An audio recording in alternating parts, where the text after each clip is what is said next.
Comissão de Tributação discute formas de aumentar a arrecadação do Estado. Trabalho de ambulantes em trens e metrô é tema de audiência pública da Comissão de Transportes.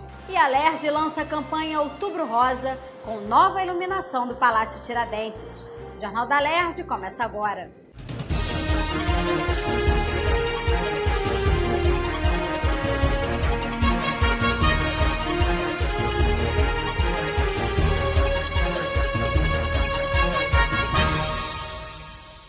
Boa noite. Aumentar a arrecadação de CMS em 6% durante os próximos 6 anos pode gerar um ganho de 10 bilhões de reais para o Rio de Janeiro. A meta foi sugerida durante a audiência pública da Comissão de Tributação da Alerj, que discutiu formas de aumentar a receita do Estado sem elevar impostos. O ICMS é o principal imposto sobre o consumo e é responsável por 78% da arrecadação do Estado com receita tributária. Em 2016, foram arrecadados 35 bilhões de reais. Segundo o estudo apresentado pelo deputado Luiz Paulo, o Rio de Janeiro poderia ter uma arrecadação muito maior, não fossem as perdas com os benefícios fiscais, com a Lei Candir, dívida ativa, sonegação, com Repetro e com os processos que envolvem o Estado e que podem produzir receitas caso o Rio saia vitorioso. As maiores perdas se dão, em primeiro lugar, na sonegação fiscal. O segundo, na mesma monta, são os incentivos e benefícios fiscais, que estão na mesma ordem de grandeza, de 9 bilhões e meio. Tem a Lei Candir, que aí não depende do Estado só, depende do Congresso Nacional. Temos as perdas derivadas de uma cobrança da dívida ativa, que é extremamente morosa, por questões das legislações, né? Então, se você também priorizar os contenciosos, a gente pode ter um resultado muito melhor, né? Talvez arrecadar aí, quiçá, 30% desses valores que estão morosamente circulando na Junta de Revisão Fiscal, no Conselho de Revisão Fiscal, no Tribunal de Justiça, no STJ e no STF. O subsecretário da Receita explicou como a Secretaria de Fazenda vem trabalhando para conseguir mais recursos para o Estado, estreitar o relacionamento com os contribuintes e facilitar os meios de cobrança e pagamento são medidas que vêm sendo adotadas. A gente está investindo principalmente na autorregularização, na oportunidade para o contribuinte regularizar o débito dele espontaneamente, através de aviso amigável, através de disponibilizar um portal Fisco Fácil, onde o contribuinte, o contador, consegue examinar o que a gente encontra de pendência, quais são as malhas em que ele tem caído. E estamos em busca aqui na Alerj. A Alerj é uma aliada nossa, será e tem sido uma aliada nossa, no sentido de simplificar a lei, simplificar a legislação, reduzir obrigações, quem sabe até conseguirmos aí uma mini reforma tributária para o Estado do Rio de Janeiro. A Procuradoria-Geral do Estado trabalha na cobrança da dívida ativa e também vem buscando informatizar e atualizar os processos de cobrança para ter um desempenho melhor. Em 2016, cerca de 500 milhões foram arrecadados. A expectativa para este ano é de um crescimento de 17%. A gente tem feito um investimento muito grande em informática, em tecnologia da informação, quer dizer, a gestão de uma carteira de dívida ativa ela passa necessariamente por um sistema de informática robusto. Para além disso, a gente tem avançado nos protestos, que é um pilar importante da cobrança hoje da dívida ativa, que é uma cobrança que é feita fora do judiciário, portanto desafoga o poder judiciário. E a gente tem, internamente, a gente tem feito uma realocação de procuradores, de recursos materiais, de servidores, para a gente poder dar uma prioridade, que é um norte fundamental da gestão do Dr. Leonardo Espíndola na cobrança da dívida ativa. O presidente da comissão, o deputado Luiz Paulo, sugeriu como estratégia local que a arrecadação do ICMS tenha uma meta de crescimento de 6% nos próximos 6 anos, prazo do plano de recuperação fiscal.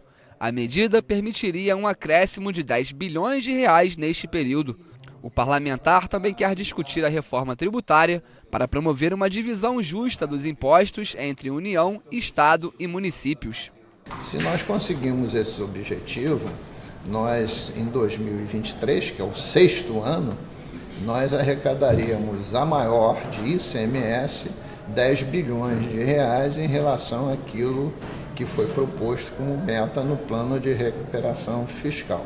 A reforma tributária depende do Congresso Nacional e nós não temos nem tempo para ficar sentado esperando a reforma tributária.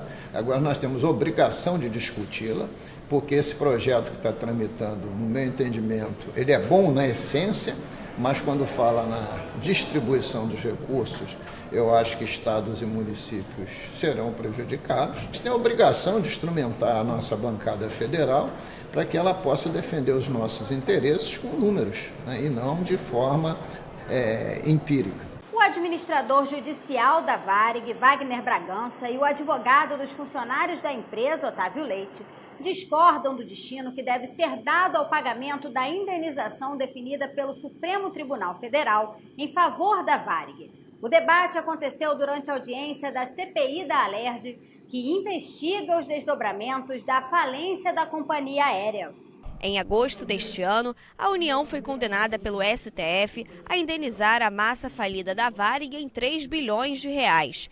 Com atualizações de juros e correção monetária, o valor já ultrapassa os 10 bilhões de reais, segundo o advogado dos ex-funcionários Otávio Neves. Na expectativa do recebimento das indenizações, parte dos ex-funcionários da Varig defende que o repasse desta verba vá direto para o Fundo de Pensão Aeros. Otávio Neves apoia a ideia, alegando que isso garantiria de imediato o pagamento dos contribuintes do fundo, além de evitar descontos de tributos. Esse dinheiro, se for entrar lá dentro da massa, nós vamos ficar 10 anos até conseguir que ele tenha o destino adequado. E mais, seguinte, no plano de recuperação foi previsto que esse dinheiro seria utilizado para esse pagamento. Tem que ser cumprido o que está no plano. O que está determinado no plano? Esse crédito é pago pela União ao Aeros, no valor do que houve a cessão. Tá? Então vai conseguir quitar a dívida que a Varig tinha com a Aeros e vai sobrar algum dinheiro. Esse dinheiro volta para os outros credores do mesmo plano de recuperação, que também eram debenturistas. Em contrapartida, o administrador judicial do caso Varig, Wagner Bragança, explica que legalmente não há a possibilidade do dinheiro ir para o Fundo de Pensão Aeros sem passar pela massa falida. Existe uma regra, é a regra do artigo 83 da Lei 11.101, que estabelece que o pagamento deve ser feito obedecendo uma determinada lógica. Primeiro, são os créditos de natureza trabalhista. Segundo, os créditos de natureza com garantia real. E terceiro, seriam os créditos tributários. Se esses créditos vierem dessa forma, é provável pela projeção que está sendo feita do valor da defasagem tarifária que consigamos satisfazer não apenas os créditos trabalhistas, mas também chegarmos a satisfazer todos os créditos da classe 2. É uma projeção hoje. O fato de ir para o Aeros e ter recebimento sem tributação, isso é um segundo momento. Mas um primeiro momento necessariamente passaria pelas duas. E há uma vantagem de segurança e tributária muito grande de ser feito através da massa falida. O presidente da CPI, deputado Paulo Ramos, disse que vai realizar reuniões para tentar resolver o conflito entre as partes e que, ao final, pretende elaborar um documento para registrar o acordo. Hoje, pelo menos, nós conseguimos compreender o ponto da divergência e caminhar para a superação, de modo a que haja um caminho comum para resolver o problema de todos. Sem esse caminho comum, o tempo vai passar e possivelmente vamos levar mais alguns anos. Então o caminho comum é uma forma de, pelo menos, reduzir o tempo. A Comissão de Transportes da Alerj quer que o Estado encontre uma forma de regulamentar o trabalho de vendedores ambulantes nos trens e no metrô do Rio. O tema foi debatido em audiência pública nesta terça-feira. Uma portaria da Secretaria de Transportes, publicada em agosto, autorizou o recolhimento de mercadorias vendidas por ambulantes em vagões por agentes de segurança das concessionárias. Antes, os funcionários só podiam retirar os ambulantes dos vagões quando houvesse flagrante. Marcelo Oliveira estuda engenharia e paga faculdade com o dinheiro que ganha como vendedor ambulante. Segundo ele, uma das justificativas para a nova medida é que a venda de mercadorias no sistema ferroviário e metroviário pode estar ligada ao roubo de cargas, afirmação que ele considera injusta. É claro que a gente sabe que o índice de criminalidade do nosso país está muito grande, a gente sabe disso, só que você não pode generalizar todo um movimento, todo um grupo. Segundo estudos que nós fizemos, tem cerca de 3.500 ambulantes no estado do Rio de Janeiro. E aí eu lhe pergunto, será que essas 3.500 pessoas estão envolvidas no crime? Então, onde é que é formado os outros tributos e impostos a partir do momento que a mercadoria é comprada? Tem Mercadão de Madureira, tem Centro da Cidade, tem Saara, todas essas coisas. Para o deputado Marcelo Freixo, a apreensão de mercadorias por agentes de segurança no metrô é ilegal. A ideia de um poder de polícia para os guardas quando eles eram estatutários, quando eles pertenciam a uma empresa pública. Houve uma concessão, houve um processo de uma empresa privada que tem uma guarda privada que não pode ter função pública de apreensão de mercadoria. Então é completamente ilegal e o pior, não cria uma possibilidade de negociação, de oferta, de regulamentação desse trabalho que tem sido fundamental na recuperação econômica do Rio. O presidente da Comissão de Transportes, Marcelo Simão, disse que vai, junto com a Comissão de Direitos Humanos, pensar em uma forma de legalizar o trabalho dos ambulantes no metrô e nos trens. Por que não legalizar? É melhor legalizar, bota uma quantidade razoável que pode ser atendida lá dentro, dê segurança aos usuários, que a prioridade nossa é a segurança dos usuários. Depois, sim, a gente vai tentar trabalhar para dar uma tranquilidade, tanto à segurança, os metroviários e os vendedores ambulantes. Com isso, a gente vai conseguir uma harmonia. Agora, tem que ter boa vontade do metrô, que eu não vi nenhuma boa vontade deles. Unidades de saúde públicas e particulares podem ser obrigadas a fazer o registro e a comunicar ao Conselho Tutelar e à Delegacia de Proteção da Criança e do Adolescente sobre os casos de consumo excessivo de álcool e drogas. O projeto da deputada enfermeira Rejane foi aprovado em primeira discussão.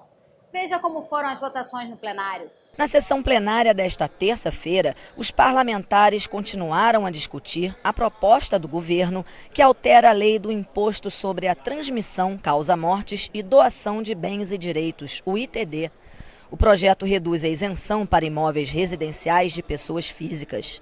Na atual legislação, imóveis com valores de até 100 mil unidades fiscais de referência, cerca de R$300 mil, são isentos de pagar o imposto.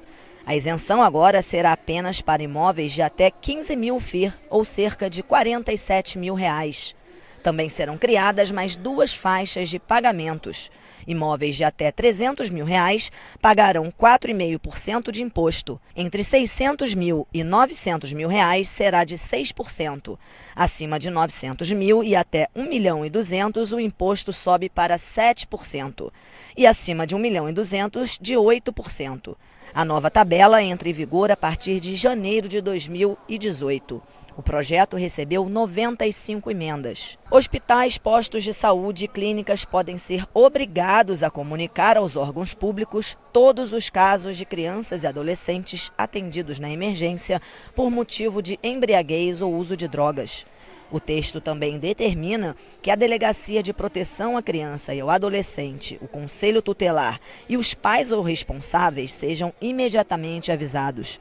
As instituições que descumprirem a regra poderão ser multadas. A proposta da deputada enfermeira Rejane foi aprovada em primeira discussão. Se você não tem uma estatística, de saber qual é esse percentual, quantas crianças são, que idade, por que essas crianças estão chegando desta forma, acabar sendo atendida dentro de uma emergência por consumo, principalmente de álcool, por exemplo, que é vendido em qualquer lugar, você não consegue produzir políticas públicas para isso. O deputado Bruno Dauaire quer garantir que o direito dos advogados a ter acesso direto aos juízes nas salas e gabinetes de trabalho seja respeitado. A proposta do parlamentar é que cartórios, salas de audiência e salas de espera de todas as varas da Justiça e dos juizados especiais tenham cartazes com a informação. O projeto ainda precisa passar por mais uma votação. Na verdade, a gente traduz um anseio da própria classe dos advogados, daqui do estado do Rio de Janeiro, sobre a dificuldade ainda num percentual pequeno desses magistrados que ainda insistem em não atender os advogados. E a gente entende que é uma medida importante esse atendimento, porque humaniza o processo. Analisado o projeto da deputada Márcia Giovanni, que concede anistia aos motoristas que foram multados pela ausência ou pelo uso de extintores de incêndio com prazo de validade vencido. O texto determina que a Secretaria de Fazenda do Estado terá o prazo de 3 meses para ressarcir os condutores que efetuaram o pagamento da infração. A matéria recebeu 2 emendas e retorna às comissões. Agora não é mais essa exigência, né? Onerou os motoristas, então nada mais justo agora que haja essa anistia, né? E que também eles sejam aqueles que adquiriram e os que foram multados, né? Que sejam ressarcidos desse prejuízo que eles tiveram. Obras realizadas pelo governo do estado, empreiteiras contratadas ou por concessionárias de serviço público deverão ter placas informativas expondo atualizações orçamentárias e alterações que impliquem no aumento de despesas. O objetivo do deputado Dr. Giulianelli é dar mais transparência sobre o uso de recursos públicos. O projeto recebeu 3 emendas. Muitas vezes termos aditivos são feitos e não atualizam o valor. Então, se nós tivermos lá, nessas placas, o valor real, a população vai poder, com toda certeza, funcionar como fiscal e garantir o bom uso do recurso público. A deputada Zeidan e o deputado Márcio Pacheco querem que as empresas responsáveis pela produção de máquinas de cartão de crédito e débito façam adaptações nos equipamentos para torná-los acessíveis às pessoas com deficiência visual. Fones de ouvido, teclas em braille e proteções laterais maiores estão entre as mudanças determinadas pelos parlamentares. As instituições terão um prazo de 180 dias para se adequarem à nova regra.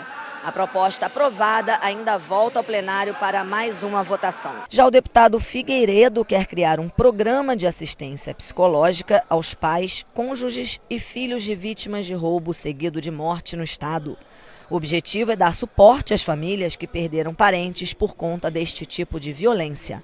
O texto foi aprovado. E no final da tarde foi lançada nas escadarias da Alerj a campanha Outubro Rosa, de prevenção e conscientização sobre o câncer de mama. O Palácio Tiradentes também ganhou iluminação especial para alertar a população sobre a necessidade de realização de exames para o diagnóstico precoce da doença. O Jornal da Alerj fica por aqui. Você pode acompanhar a programação também em nosso site e pelas redes sociais. TV Alerj, o canal do povo fluminense. Uma boa noite para você e até amanhã.